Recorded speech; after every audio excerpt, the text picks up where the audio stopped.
What is up, guys? Randomonium here. I know it's been a while since I've made a video, and I definitely apologize for that. Like I've said previously, work has been absolutely crazy, but things are starting to calm down a little bit, so I'm hoping to get back into a normal video schedule, hopefully in December.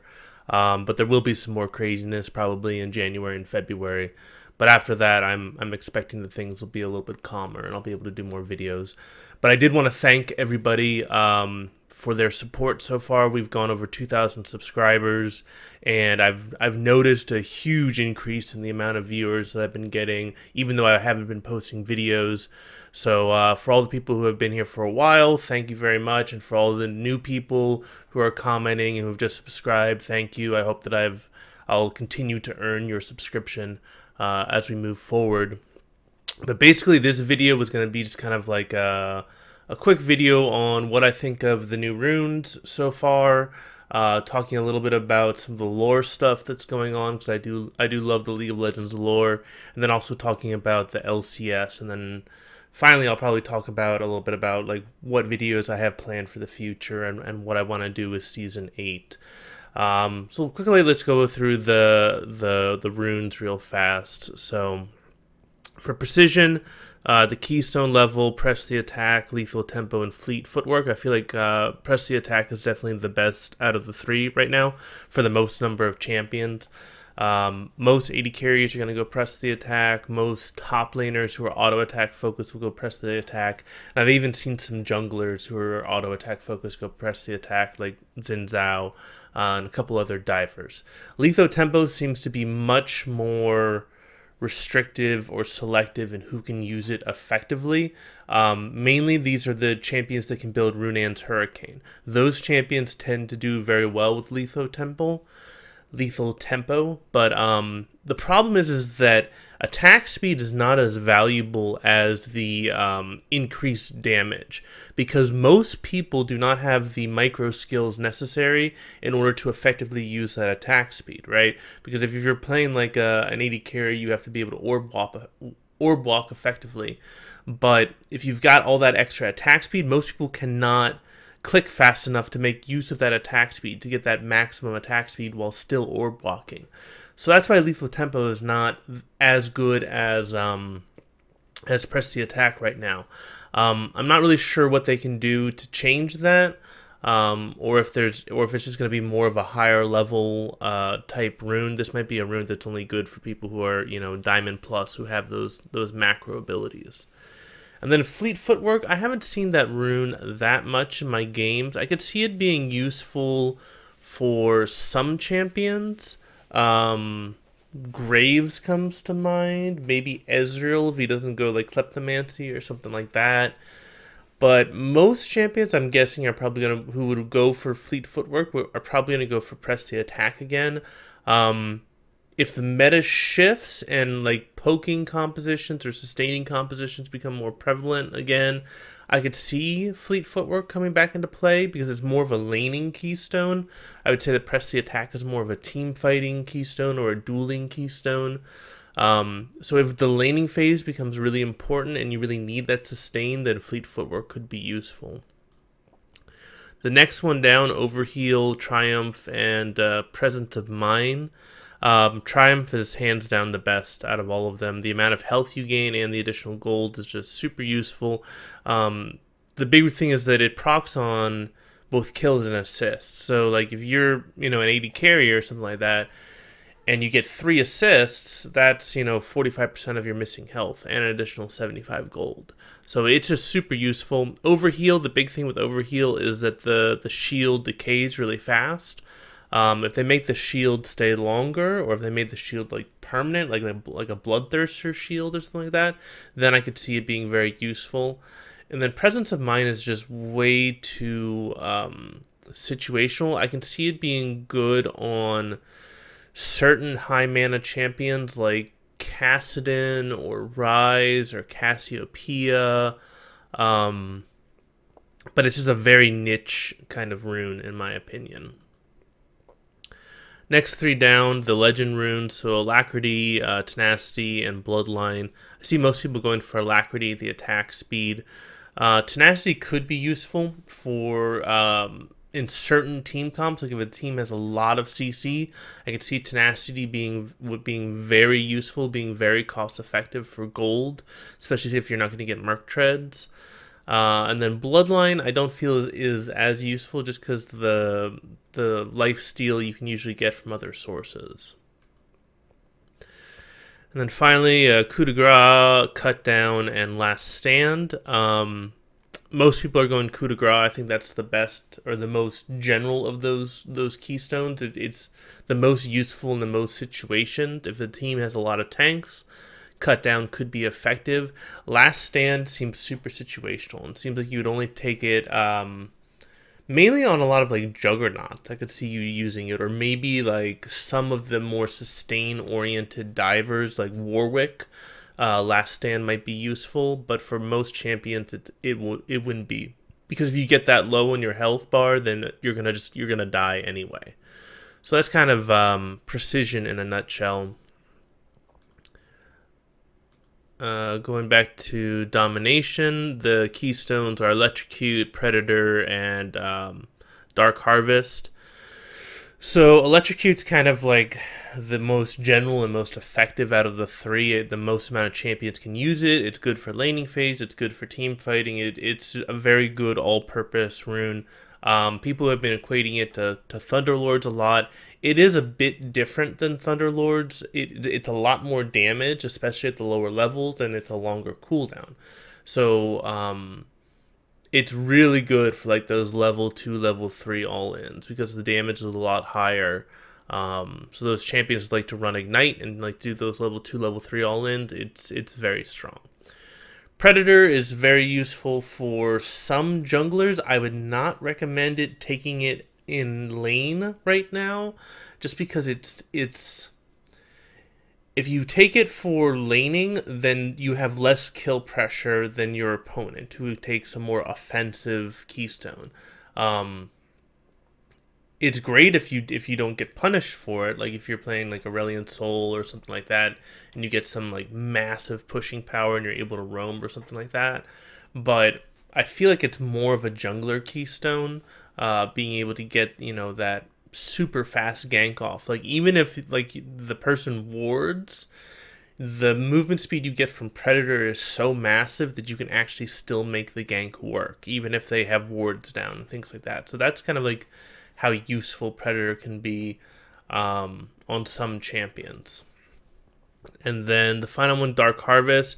A lot of people feel like this is a like a noob trap, and I kind of agree with them, because the Dark Harvest is really not good until you get it greater than 150 stacks, and that takes, you know, at least 20 minutes usually to do.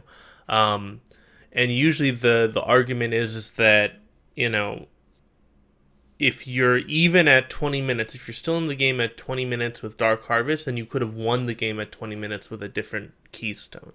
That said, Dark Harvest it's really freaking strong once you stack it. It's like one of the strongest keystones late game, especially on, you know, some, you know, more assassin-y type characters or diver type characters. I played it with Diana, and she just absolutely murders everyone. Because it basically doesn't have a cooldown late game. You basically can get it every single time you get a takedown, or, you know, a large minion or monster kill. You can just keep getting, you know, it to reset, and you can just do massive amounts of damage in a team fight type scenario. So while I agree it is kind of a noob trap, it's kind of like what keystone you would take if you're stomping in an elo below your normal elo. Don't underestimate its power. If somebody is running Dark Harvest, just be aware that they're going to do a lot of damage in the late game with this keystone, especially if they start getting some assists or kills.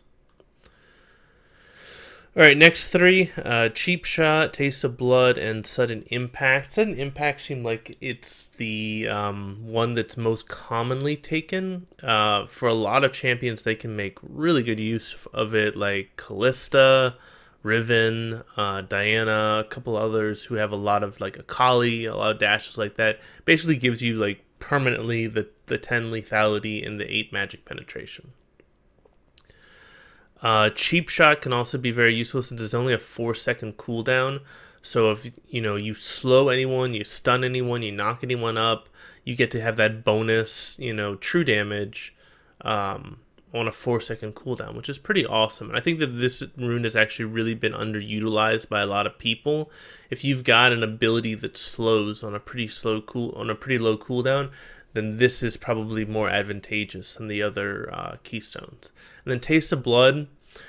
This is an interesting one, especially for the domination tree. I could see it being useful in some laning phases, where if you have like a really rough laning phase, you go Taste of Blood to get a little bit of extra sustain.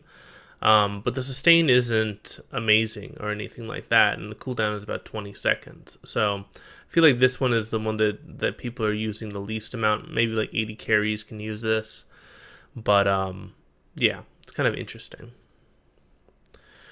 Alright, Zombie Ward, Ghost Poro, and Eyeball Collection. I think a lot of people are going towards Eyeball Collection because free stats are always amazing, but I think people will really undervalue Zombie Ward. Having that extra vision is really, really nice.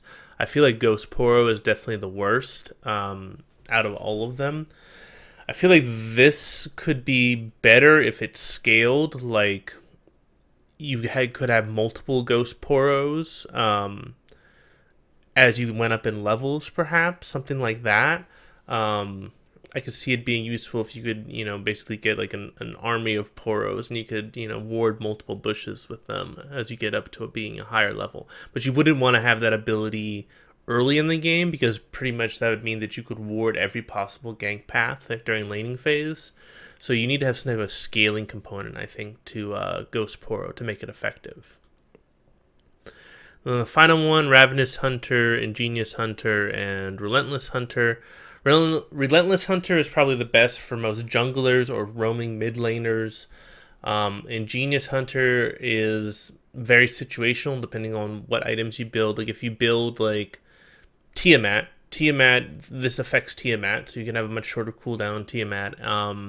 Bork affects Bork. Gunblade. Any of the support items, it can be very useful. If you want to do some type of crazy split push build, it works on ZZ Rot Portal and Banner of Command, those type of things. So if you take this, you can actually get 2 ZZ Rots out at the same time, which is pretty hilarious. But yeah, it's much more situational. And then Ravenous Hunter is kind of like, if you don't need the extra out of combat movement speed, this is what you go for. I see a lot of 80 carries go for this. And I could see it being useful in some other champions. I would say this is more useful for DPS champions than burst champions. Alright. So moving on to sorcery. So Airy was broken for a while, and then we also have Comet and Phase Rush.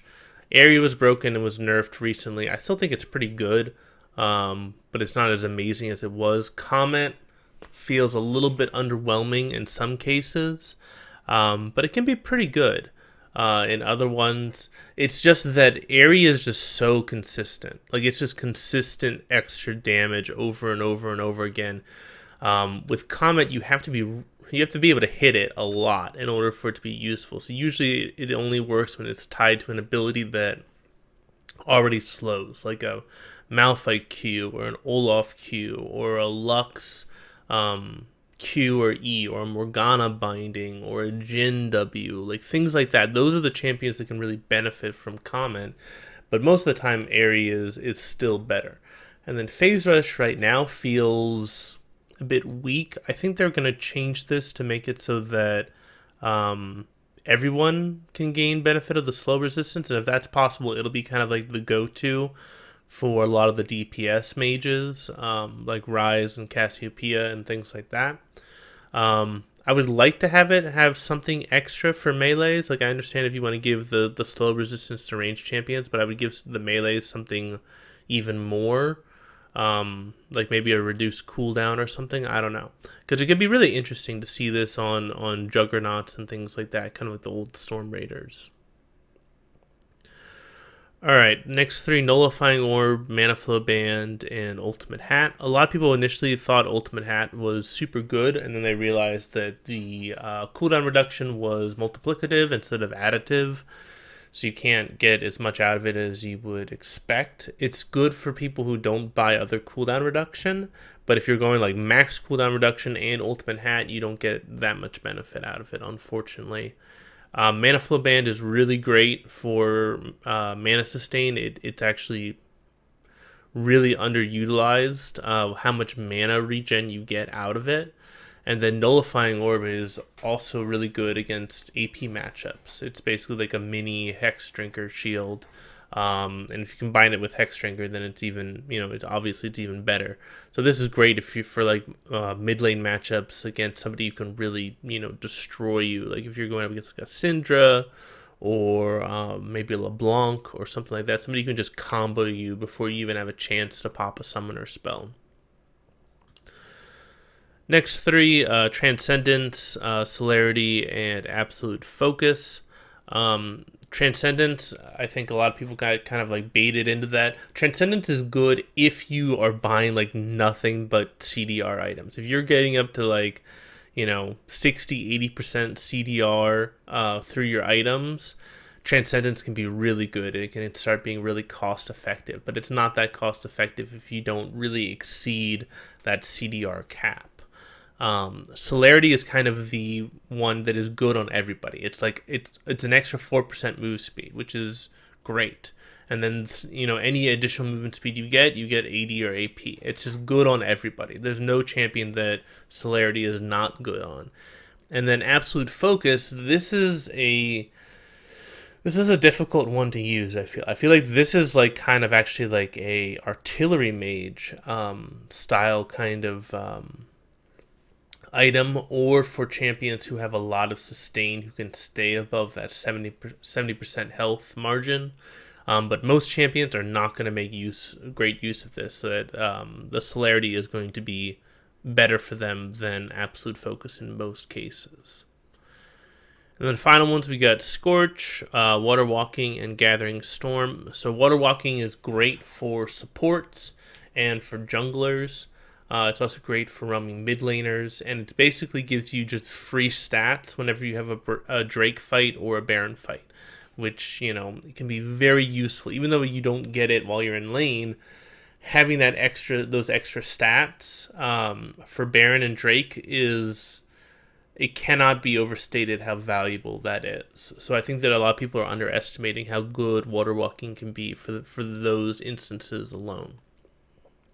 Scorch is just a little bit of extra damage, for a lot of your poke spells. It's great for poking laners, burst mages, artillery mages, things like that. And then Gathering Storm, a lot of people are like, oh, this would be great on, Vigar or something like that. But I actually think that the Gathering Storm is really good for tanks. People who wouldn't normally build AD or AP, but can benefit from it, who have decent scaling with those either AP or AD, like Amumu, for example, Nautilus, Malphite, those kind of champions. Gathering Storm can be very useful. The problem is that games are they're ending very quickly nowadays. Like normally you don't reach the 30-minute mark, which means that at most you're seeing is 24 AP or 14 AD, so it's not really cost effective. But if we start seeing those average game lengths getting kind of lengthened out a little bit, you'll probably see Gathering Storm become much more effective. But right now, I think that people are mischaracterizing it. I think it's going to be much more useful on the champions that want to build tanky, so they can get some extra offensive stats, rather than the champions who are already offensive. Because if you're, a Vigar with 1,000 AP, what does it matter if you have 1,000 AP or 1,100 AP? I mean, you're going to one-shot the person either way. So it's not as big as somebody who only has 60 AP and then you give them an extra 100 AP on top of that or something like that. So the less, offensive stats you have, the better the Gathering Storm is on you. All right, moving on to the Resolve tree. This is obviously the tank tree. You've got Grasp of the Undying, Aftershock, and Guardian. Grasp of the Dying is kind of like the staple for most top laners, because it gives you that extra sustain and also gives you extra maximum health. Aftershock is kind of the go-to for junglers, for tank junglers or diving junglers. Aftershock is really, really strong. It's a lot of damage. It's basically like an upgrade to Courage of the Colossus. And then Guardian is not very useful except on Wardens. This is the main use I see for Guardian is for Wardens.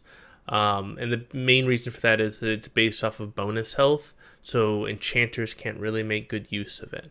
But yeah, Wardens, this is good for supports. But yeah, it's I think it needs a buff to make it more applicable to more champions, because there's only like 6 Wardens in the entire game. And most Vanguards who go for support are going to want to go for Aftershock rather than Guardian.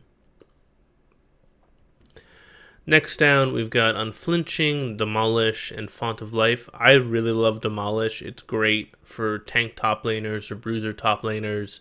And I know a lot of people don't think it's great for junglers. I actually like running it on junglers, because if you get that gank off and you kill the top laner or something like that, and you push out the lane with the top laner and you knock off that Demolish, it basically means that you get that extra free damage anytime you gank, because you're not going to be ganking. The cooldown's 45 seconds, so pretty much any successful gank you have, you're most likely going to have Demolish up.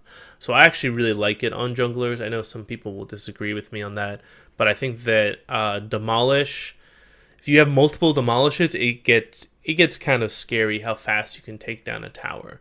So I think this is also going to be really important in pro play to getting first tower.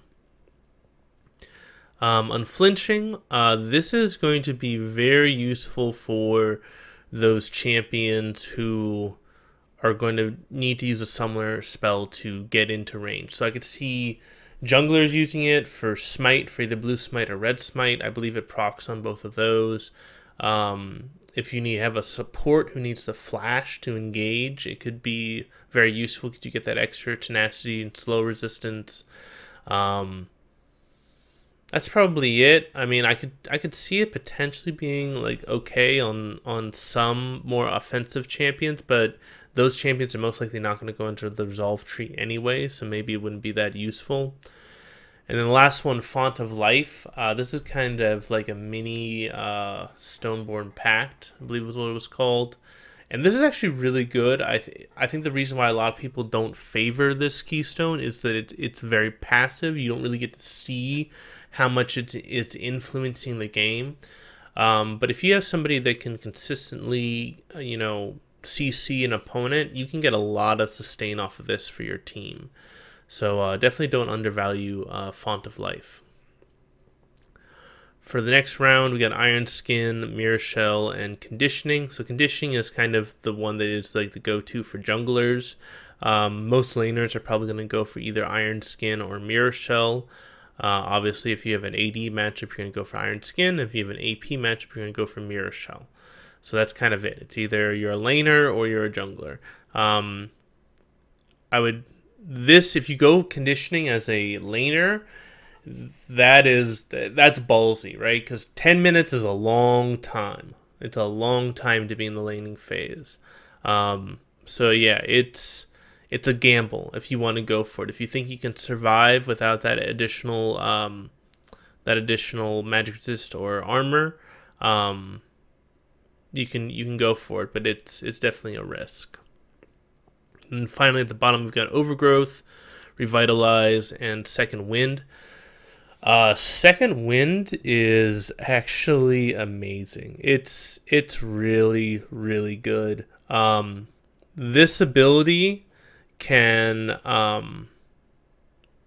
really help you with losing lanes. Like if you're up against somebody that just sucks to lane against, like if you're up against a Jace or a Pantheon or somebody who just constantly is barraging you with abilities, Second Wind is so useful. It is an absolute godsend to help you get through the laning phase.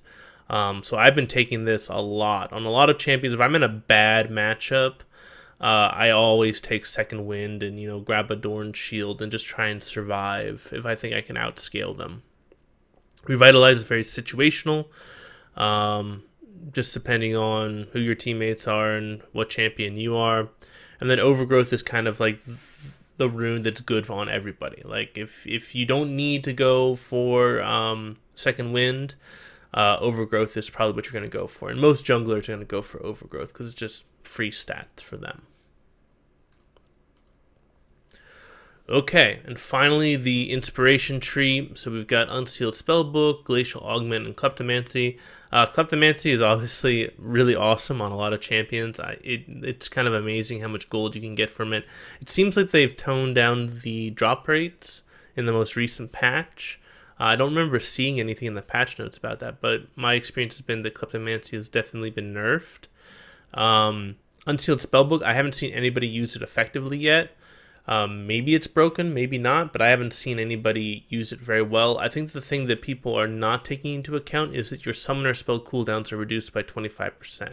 I think that is going to be very useful, and it can help you do things that other champions couldn't do. Like, for example, top lane. If you've got Unsealed Spellbook, your TP is permanently on a 25% shorter cooldown, so you can do some very interesting TP plays that your opponent can't match. Glacial Augment, I haven't seen anybody use this very effectively. I mean, I've seen some builds like with Teemo and stuff like that with Glacial Augment, and then like I think Shyvana has run it in a couple builds, but it feels really gimmicky to me.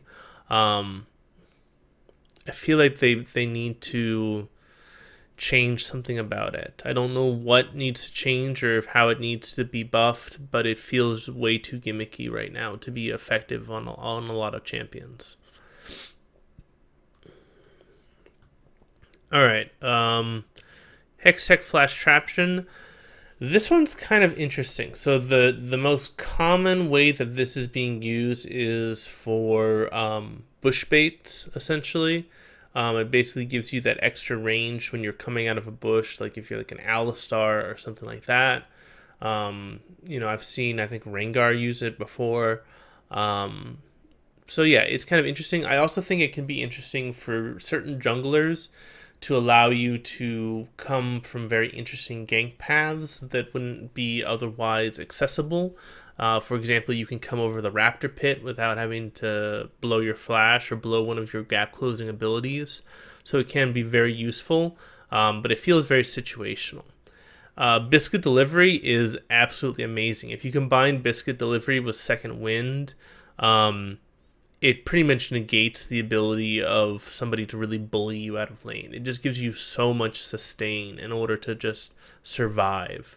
And then Perfect Timing. I think this is a really good rune on a lot of different people. It's if you're gonna build Gargoyle Stoneplate, Guardian Angel, or Zhonya's, you pretty much should always go this because the one-time Zhonya's use is just so good in laning phase. It can help prevent dives. It can help facilitate dives. It can really bait your enemies into bad situations. It's just an overall, it's a really cool rune, and I really enjoy it. And the fact that it reduces your cooldowns on Zhonya's, Guardian Angel, and Gargoyle Stoneplate by 15% is not that bad either.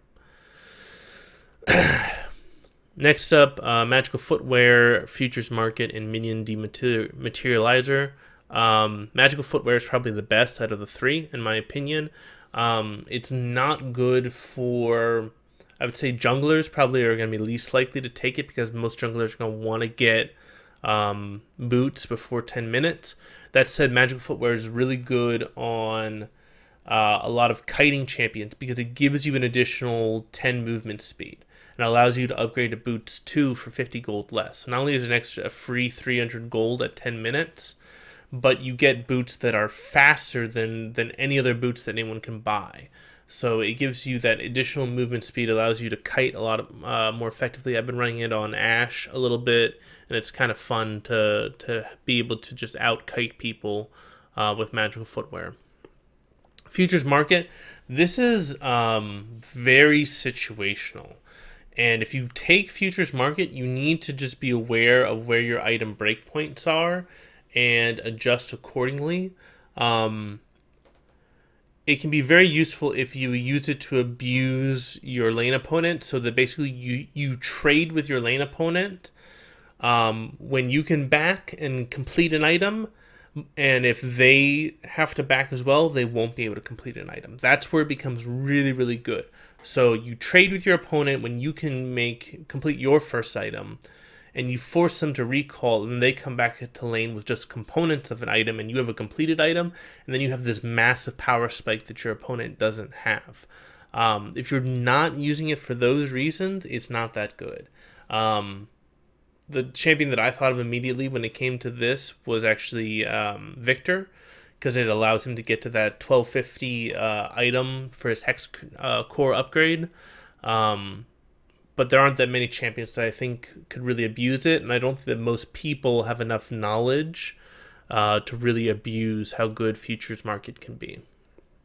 And then Minion Dematerializer, this feels too weak. If it was 4%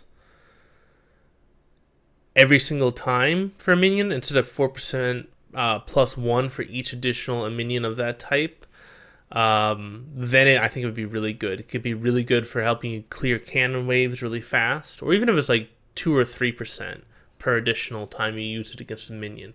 But that 1% just makes it not that useful. I think they need to buff it and increase it to 2 or 3% for subsequent dematerializations. Then finally, Cosmic Insight, Approach Velocity, and Celestial Body.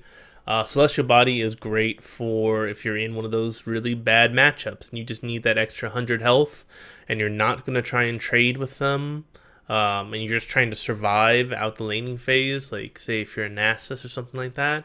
Celestial Body is great. Celestial Body is great if you're playing an Enchanter and you're playing somebody really squishy and you're going up against a Leona or something like that. Having that extra 100 health is really useful, especially if you're not going to be dealing that much damage anyway.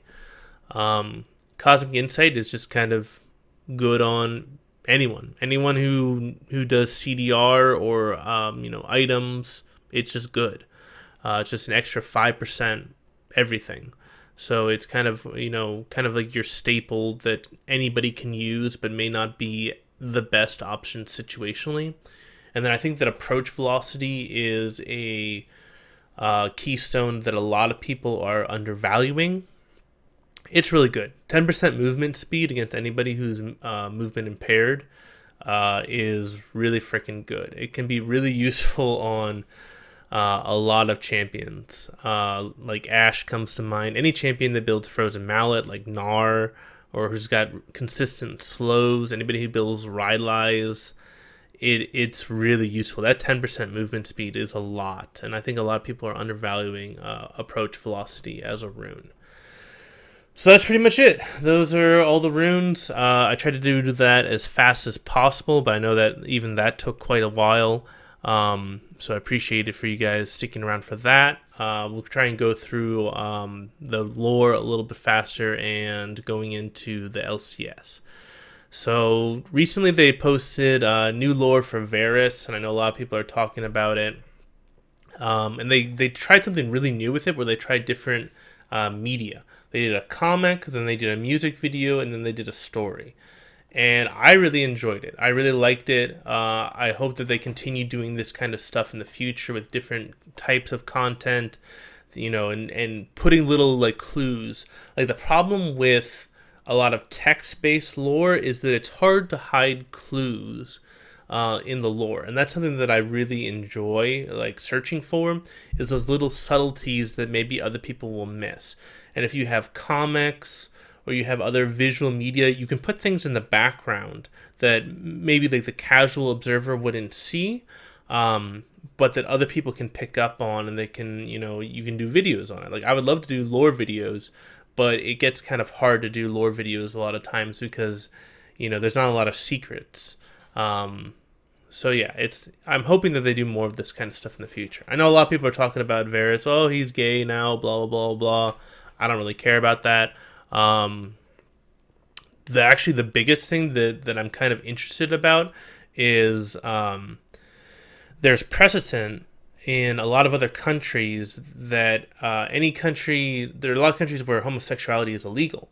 And any video game that is seen as condoning homosexuality or supporting homosexuality can get their rating changed to an adult rating, or can even be banned in those countries. And we saw this with, I think, like Mass Effect 2 got banned in some countries because if you played as a female shepherd, you could have a female sexual interaction with one of your crewmates, things like that.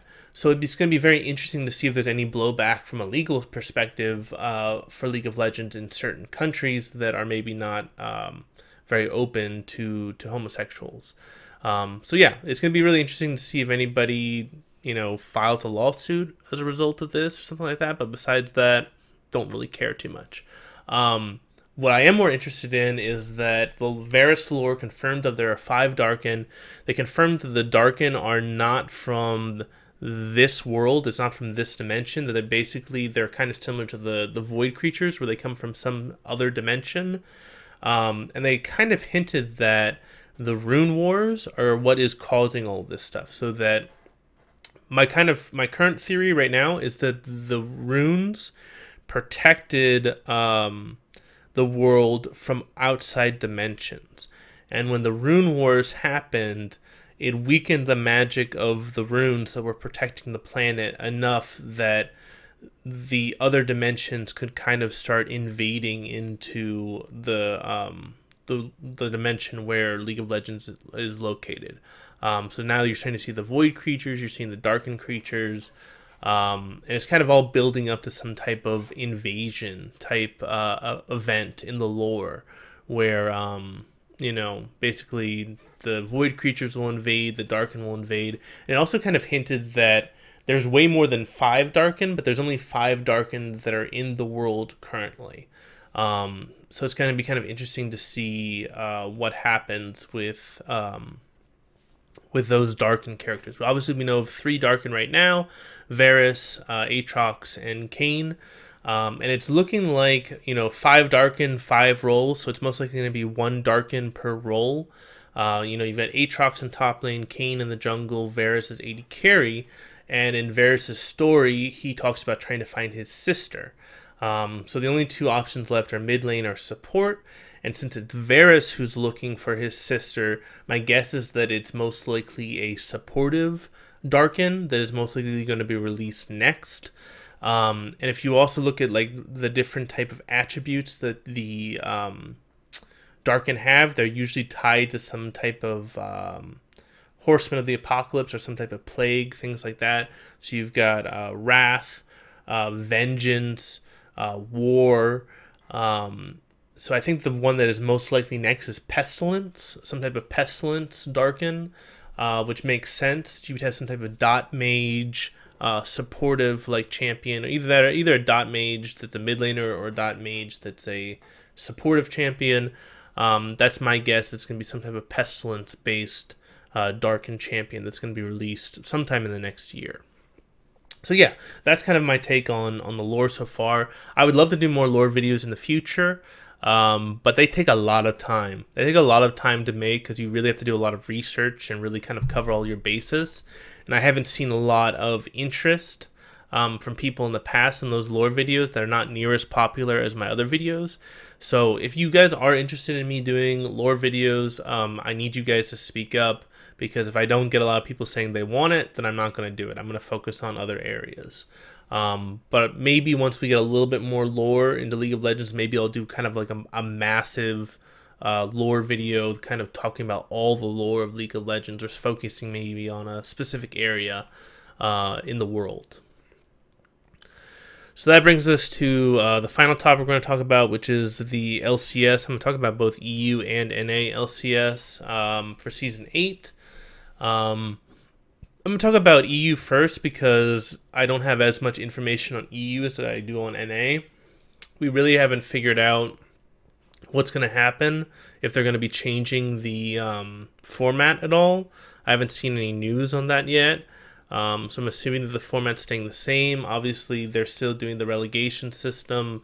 They haven't talked about whether or not they're going to do franchising for EU like they did for NA previously. And if you look at like the rumored rosters right now, there's a lot of blank spaces still in here. So right now it's looking like Fnatic, Misfits, Splice, and Unicorns are probably going to be the top 4. This is assuming that Fnatic actually keeps SOAS, Broxa, and Caps, which I'm assuming they're going to. If all 3 of those guys come back, then I think that Fnatic is definitely going to be a top 4 team. Misfits lost Power of Evil and Ignar, but they picked up Senkux and Mickey X from Splice. So they're looking still very strong and probably the best team in EU, arguably, right now. Splice picked up Xerxes from Unicorns of Love, which is definitely a good pickup. And they might also pick up Odo. If they do, then that makes them very strong. And then there's conflicting reports between whether Kasing is going to H2K or Splice. So we'll just have to kind of stay tuned on that. But Splice looks like they're going to probably be a playoff level team. And then Unicorns of Love, they picked up White Knight, who has been around for a while, but I don't really know him that well. Cold is actually trashy. He just changed his name, so it's the same dude. So basically, they Splice and Unicorns of Love just traded junglers. And then Unicorns of Love are bringing back Exile and Samix, and then the only unknown is who their support is going to be. I think the big team to talk about is G2. They lost Sven and Mithy to TSM, actually. So Sven and Mithy are now on TSM. For those of you who didn't know, that's actually going to be really crazy. So G2 definitely took a huge hit. They picked up Hajarnan and Wadid, who are they're good, but they're not near as good as Sven and Mithy. Perks is coming back. They picked up Wonder from Splice. And then they don't know who's going to be the jungler. It may be Trick. It may not be Trick. So G2 is looking a little bit shaky. They're looking like they still could be a playoff level team, but I don't think they're going to be as dominant as they have been in previous seasons. And that leaves us with Schalke, Giants, H2K, Rocket, Vitality. Schalke looks interesting. Could be a good team. They got Visachi, they got Nuke Duck. I mean, they've got some veterans on this team. It's gonna be interesting. I think they're definitely better than they were in 2017. Gonna be interesting to see. Giants, no information yet. I don't think they're gonna be that good unless they pick up some crazy people that I don't know of. There aren't that many people left for them to sign. Rocket has signed all their people, and it's not a very good team. I mean, the players are, obviously still, some of the best, but I mean, when you compare it to these other teams, they're not going to make the playoffs, I don't think. I think that's going to definitely be one of the more bottom teams in the league. Vitality is kind of a dark horse right now. I think it really depends on what Yamada Cannon does with the team. If he decides to keep the entire team together and they just spent their entire offseason like working on their comms and things like that, then they could come back like Splice did and just be an absolute powerhouse and just absolutely be a complete dark horse, demolish people, make playoffs, that kind of stuff. So yeah, I definitely have my eye on Vitality. They definitely could come out and surprise a lot of people, assuming that they keep their squad together and they don't have too many roster changes. So yeah, that's EU LCS. Unfortunately, I don't have more information than that. NA, I do have a little bit more information. So let's talk about 100 Thieves. So they've got Someday, Meteos, Ryu. They don't know who their AD carry is yet, and Afromu. So Someday and Ryu are import slots, which means that the AD carry for 100 Thieves has to be an NA player, which basically leaves you with Laud, I believe. I don't think Laud has been signed by anybody, and Cody's son. I think those are the two that come to mind. There might be others that I've forgotten of. If so, just leave a comment. But my guess is I would probably try and go for Cody's son off of Immortals. He seems like he'd be with the more consistent of the players. If they pick up Cody's son, then that's a pretty damn good team, right? Someday, Meteos, Ryu, Afromu is a shot caller, senior shot caller, and then you've got Cody's son, who's proven himself on Immortals. That's a pretty damn strong team from 100 Thieves if they are able to pull that out. Cloud9, Jensen, Sneaky, Smoothie coming back. They also picked up Selfie for mid, probably going to be playing on their academy team.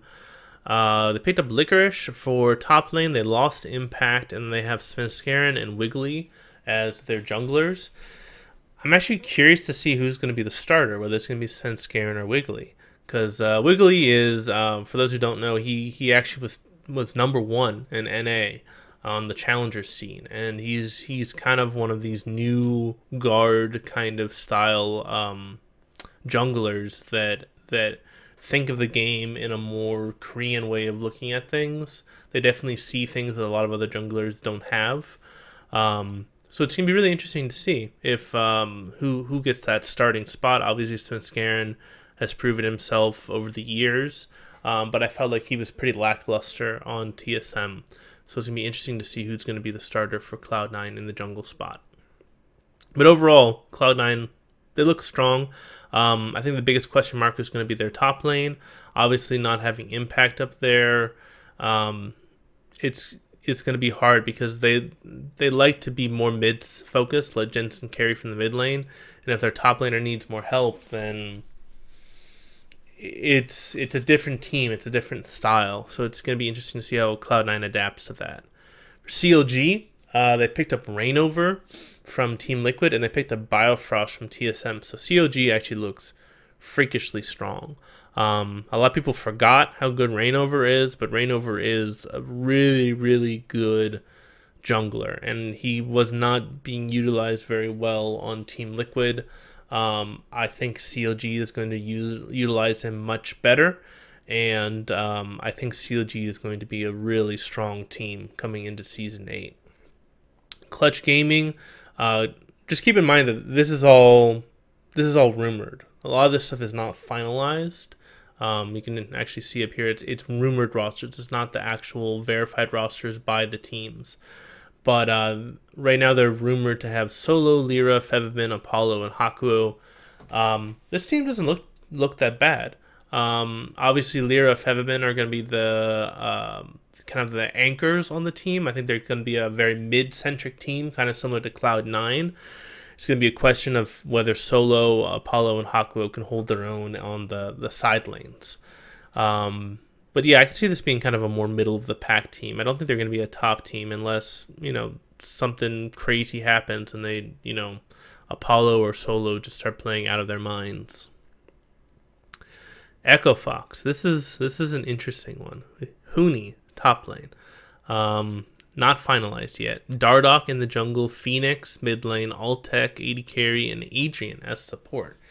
So this team is like the ultimate emotional team out there. If you look at all these players, all of these players are super freaking emotional. And they're like these players that they're either amazing or they're just god-awful. Just based on what their emotions are. So I hope that Echo Fox has got a great team psychologist on board, because they're going to freaking need it. But, I mean, this team could be amazing. They could be number 1 in the split, or they could be number 10. There's just no telling what's going to happen with Echo Fox right now. This has got me really excited, because this team, you have no idea who's going to show up on a given week. FlyQuest, looks like they completely redid their roster. They picked up Flame from Immortals. They got Anda, Fly, Wild Turtles, a carryover, and Stunt. I think that this team looks actually weaker than last split, just mainly because they don't have High and Lemonation. Those are kind of like the key shot callers that they had last split. I think this is going to be more of a rebuilding year for FlyQuest, unfortunately, and I would not expect them to make playoffs with this lineup unless they have some amazing team synergy that I'm not seeing right now. Golden Guardians, this is like my dark horse team. Like Lorlo, Contracts, High, Deftly, and Matt. That's a really young team with High as the shot caller, and we all like High is a freaking legend. Like, I think people really underestimate how good High is. High is the best shot caller in the West, in my opinion. He is, bar none, the best shot caller in League of Legends outside of Korea. And he is he's so good, and the fact that he's got a really talented team behind him, a really young team, but a really talented team. I actually think the Golden Guardians is going to be a force to be reckoned with, especially if they can keep this team together through the summer split. I think summer split, they're really going to shine. So yeah, I think that they definitely have put together a very interesting roster. It's very clear what they're going for with the Golden Guardians. That brings us to Optic Gaming. Optic Gaming has also built a pretty interesting roster. Zig, Acadian, Power of Evil, Arrow, and Lemonation. This is a pretty stacked team. 2 young guys in Zig and Acadian, and then you've got the veterans in Power of Evil, Arrow, and Lemonation. Power of Evil coming over to kind of, challenge, the big European mid laners that are in NA, the Bjergsons, the Jensens of our league. It's going to be really interesting to see how Power of Evil stacks up with them. I think it's going to be a lot of fun to watch him play. And then the real question is which Arrow is going to show up, because Arrow is obviously a legendary AD carry, and it's just a question of, who's he going to be, So Optic Gaming looks very strong. They definitely look like they're a playoff level team, and Optic is just renowned for being a top tier gaming organization. So I know they've got a great support staff behind them. So I definitely expect big things from Optic coming into this season. This gets us to our last 2 teams, which I think are the most interesting. Team Liquid, Impact, Xmithy, Pobelter, Double Lift, Ollie. Wow, this team is taking a complete 180 from last season. They look freaking stacked. Xmithy coming off his best split ever. Pobelter looking really good. Ollie was really undervalued, I feel like, as a support. He's just a fantastic playmaking support. Combining him with Double Lift, a seasoned AD carry. And then Impact, who can just hold his own against anyone in the NA LCS. I feel like this team could be a top 2 team. This team could win the spring split, with the right people. The problem is that Team Liquid is just known for these people they're just known for just dropping huge amounts of money and then underperforming. So it's going to be interesting to see if they fixed their management side of things, if they fixed the coaching staff and the training staff and all of those people that are needed to support the players, if they've got all of that figured out in order to get that world-class team that actually goes to the championship. And then, of course, TSM. So they've got Hanser. They replaced Svenskeren with Mike Young, which is an amazing change. I'm actually really happy for this. Mike Young is an amazing jungler. I'm really happy he's going to be on a team that's kind of worthy of his, of his skills.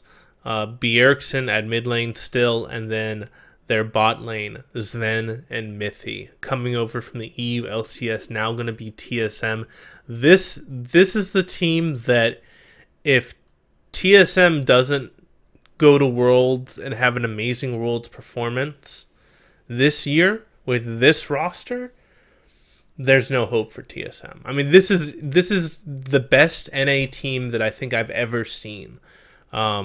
These 5 players should be able to go to Worlds and should be able to compete with, some of the best, Chinese and Korean teams. This is an absolutely stacked lineup. Definitely the favorites to win both the spring and the summer split. And yeah, I'm really looking forward to seeing how good this TSM roster is. So that's pretty much it. That's the NA LCS. That's the EU LCS. Those are all my thoughts on preseason so far.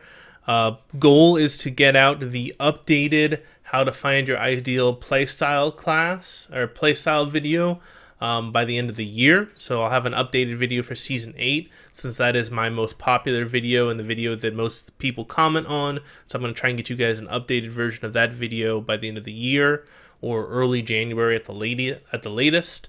And then I do want to continue doing the class videos, the beginner's guides to different subclasses.